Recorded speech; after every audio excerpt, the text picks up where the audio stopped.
GS वाले के निधन से हिमाचल हुआ गमगीन। पूर्व सरकार में मंत्री रहे कांग्रेस नेता जीएस वाले के निधन पर भाजपा नेताओं ने शोक व्यक्त किया है।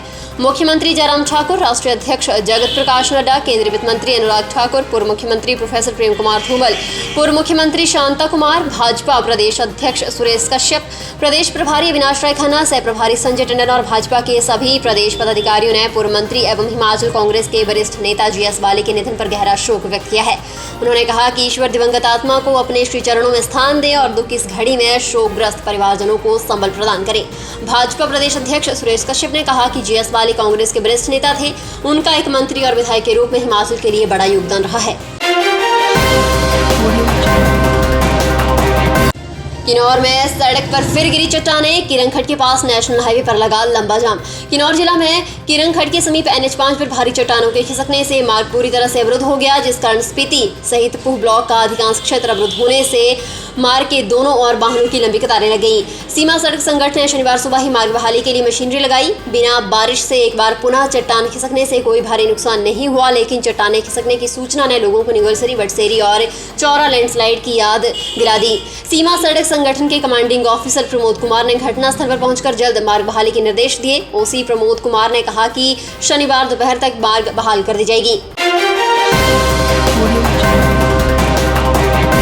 हरिपुरधार में महासू देवता की छाई पालकी का जागरण किया गया। ये देवता कुनागाम से करीब 22 किलोमीटर पैदल चलकर पहुंचे हैं। बता दें कि जब भी कहीं जागरण होता है, चाहे मीलों दूर क्यों ही ना हो, ये देवता कभी भी गाड़ी में नहीं जाते, पैदल चलकर जागरण स्थल पर पहुंचते हैं। ढोल नगाड़ों के साथ देवता जागरण में पहुंचते हैं। इसी तरह पैदल चलकर 22 किलोमीटर हरिपुरधार पहुंचे।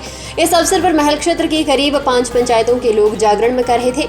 दर्जन भर बजंतरी में भी जागरण में भाग लिया। आज समूचा महल क्षेत्र महासू देवता के वाद्य यंत्रों से गुंजायमान हो गया।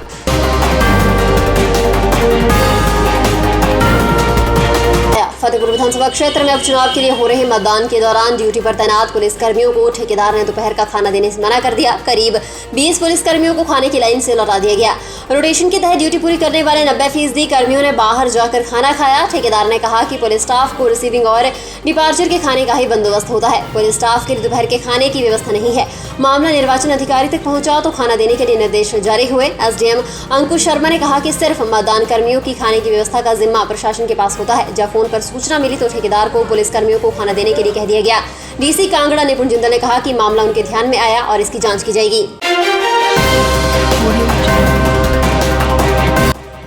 देश के प्रथम मतदाता 104 वर्षीय श्याम शरण नेगी ने 33वीं बार किया मतदान। बूथ पर हुआ भव्य स्वागत। हिमाचल प्रदेश के जनजातीय जिला किन्नौर के संबंध रखने वाले देश के पहले मतदाता 104 वर्षीय श्याम शरण नेगी ने मंडी संसदीय सीट के उपचुनाव के लिए शनिवार को अपने मताधिकार का इस्तेमाल कर मजबूत लोकतंत्र का संदेश दिया। संसदीय चुनाव के लिए ये उनका 18वां मतदान था, जबकि आजादी के बाद से अब तक सभी चुनावों में 33वीं बार वोट था। नेगी के स्वागत के लिए मतदान केंद्र को विशेष रूप से सजाया गया। श्याम शरण नेगी को उनके घर कल्पा से सरकारी वाहन में सम्मानपूर्वक बूथ नंबर 51 पर लाया गया। इस दौरान उनके पोता और पोती भी साथ रहे। जिला निर्वाचन अधिकारी अपूर्व देवगन सहित प्रशासन की ओर से रेड कारपेट बिछाकर और किन्नौरी वेशभूषा में पारंपरिक वाद्य यंत्रों के साथ किन्नौरी टोपी और मफलर पहनाकर उनका स्वागत किया गया। इस दौरान उनकी पोती ने पहली बार अपने मताधिकार का भी इस्तेमाल किया। सब्सक्राइब करें हमारे YouTube चैनल को और ताज़ा खबरों की नोटिफिकेशन पाने के लिए प्रेस करें बेल आइकन को। ICFAI विश्वविद्यालय सिक्किम ने स्पेशल ओलंपिक भारत की चेयरपर्सन और भाजपा के राष्ट्रीय अध्यक्ष JP नड्डा की पत्नी डॉक्टर मल्लिका नड्डा को डॉक्टरेट ऑफ लिटरेचर की मानव उपाधि से सम्मानित किया है। मल्लिका नड्डा ICFAI विश्वविद्यालय के 14वें दीक्षांत समारोह की अतिथि भी थी। वह कार्यक्रम में वर्चुअल माध्यम से शामिल हुई। डॉक्टर नड्डा ने ICFAI विश्वविद्यालय के चांसलर और छात्रों सहित सिक्किम के मुख्यमंत्री, राज्यपाल और सिक्किम के मुख्य न्यायाधीश का आभार जताया। उन्होंने कहा कि यह सम्मान उन्हें लगातार समर्पण भाव से दिव्यांगों के जीवन में सकारात्मक बदलाव लाने की प्रेरणा देता रहेगा। हिमाचल प्रदेश के सरकारी स्कूलों में पढ़ने वाले विद्यार्थी सीखेंगे आर्टिफिशियल इंटेलिजेंस। हिमाचल प्रदेश के सरकारी स्कूलों में पढ़ने वाले विद्यार्थी आर्टिफिशियल इंटेलिजेंस सीखेंगे। इसके लिए रोबोटिक तकनीक का इस्तेमाल किया जाएगा। विद्यार्थियों को कोडिंग पढ़ाने का काम किया जाएगा। इसके लिए शिक्षा विभाग ने 50 करोड़ रुपए का प्रस्ताव तैयार किया है। केंद्रीय शिक्षा मंत्रालय नवंबर में स्टार्स प्रोजेक्ट की सप्लीमेंट्री PAV होगी और इस बैठक में प्रदेश शिक्षा विभाग की ओर से केंद्रीय मंत्रालय के समक्ष प्रस्ताव रखा जाएगा। बीते दिनों हुई प्रोजेक्ट अप्रूवल बोर्ड की बैठक में 44 करोड़ रुपए का बजट मंजूर हुआ है। स्टार्स प्रोजेक्ट में देश के 6 राज्यों में हिमाचल प्रदेश को भी शामिल किया गया है। सरकारी स्कूलों को लेकर धारणा रही है कि वे पुराने तौर तरीकों से ही चलते हैं। इस कारण अभिभावक भी अपने बच्चों को सरकारी स्कूलों में पढ़ाना पसंद नहीं करते।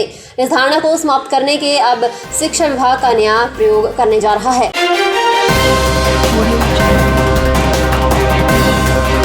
हिमाचल प्रदेश में मंडी संसदीय क्षेत्र में उपचुनाव के लिए हो रहे मतदान के बीच आदर्श आचार संहिता के उल्लंघन का मामला सामने आया है। भरमौर के विधायक जिया लाल पोलिंग बूथ में मीडिया से बातचीत के दौरान भाजपा के लिए वोट मांग रहे हैं।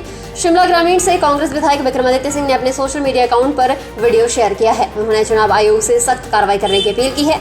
आदर्श आचार संहिता के उल्लंघन की सूचना मिलते ही मुख्य निर्वाचन अधिकारी सी पालरासु ने डीसी चंबा और जिला निर्वाचन अधिकारी को तुरंत कार्रवाई करने के आदेश जारी कर दिए हैं। प्रदेश कांग्रेस कमेटी ने मुख्य निर्वाचन अधिकारी को आदर्श आचार संहिता के उल्लंघन पर कैबिनेट मंत्री रामलाल मारकंडा के खिलाफ शिकायत सौंपी है। शिकायत में कहा गया है कि रामलाल मारकंडा पोलिंग बूथ के भीतर मतदाताओं को प्रभावित करने की कोशिश कर रहे थे। कांग्रेस कमेटी ने कार्रवाई करने के साथ दोबारा मतदान करवाने और रामलाल मारकंडा को आगामी चुनावों में अयोग्य करार देने की मांग की है।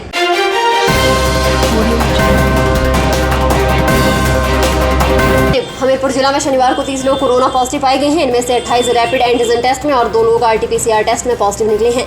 मुख्य चिकित्सा अधिकारी डॉक्टर RK अग्निहोत्री ने बताया कि शनिवार को जिला में रैपिड एंटीजन टेस्ट के लिए कुल 666 सैंपल लिए गए थे, जिनमें से 28 पॉजिटिव पाए गए हैं। जिला में कोरोना संक्रमण को नियंत्रित करने के लिए उपायुक्त देवश्वेता बनी के निर्देशानुसार जिला के सभी उपमंडलों में प्रशासनिक अधिकारियों ने शनिवार को स्कूलों में जाकर बच्चों और शिक्षकों से संवाद किया। SDM भोरंज राकेश शर्मा, SDM सुजानपुर शिल्पी वैक्टा, तहसीलदार हमीरपुर अशोक पठानी और तहसीलदार बिजड़ी ने अपने अपने क्षेत्रों में शिक्षण संस्थानों विद्यार्थियों से कोरोना संबंधी नियमों एवं सावधानियों का पालन करने का आह्वान किया।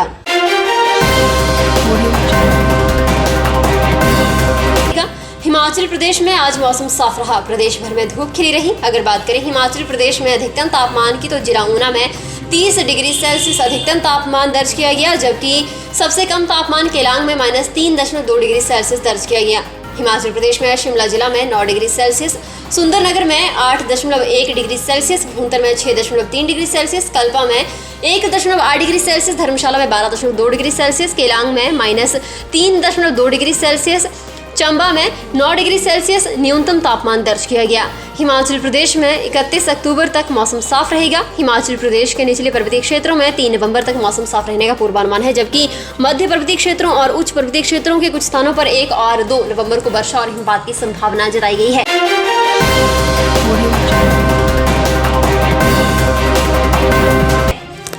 फिलहाल के लिए बस इतना ही। और बड़ी खबरों के लिए बने रहे न्यूज़ सुपर भारत के साथ।